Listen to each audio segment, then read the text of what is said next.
Magandang umaga mga ka-happy hour. Narito ang mga balita para sa MBC TV Network News Update 10 AM edition.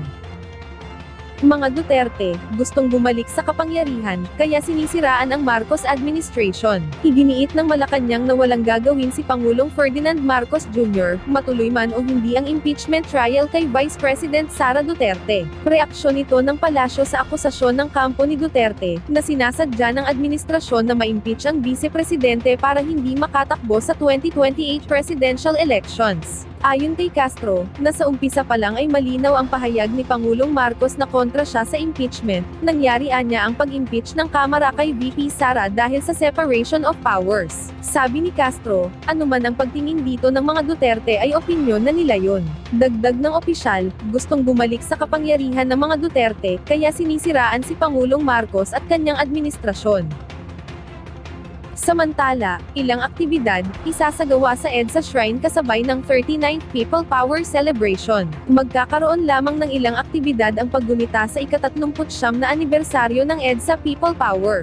Ilang mga misa ang gaganapin sa EDSA Shrine o kilala bilang National Shrine of Mary, Queen of Peace mula alas 7 ng umaga, alas 10 ng umaga, alas 12:15 ng tanghali, alas 4 ng hapon, at alas 6 ng gabi.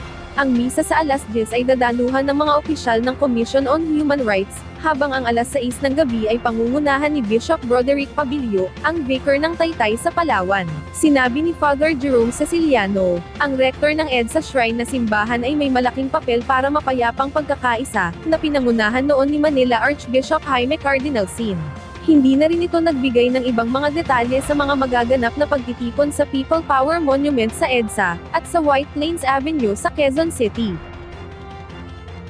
At yan ang mga balita para sa MBC TV Network News Update 10 AM edition. Abangan ang mga susunod na balitaan mamaya, para sa 11 AM edition.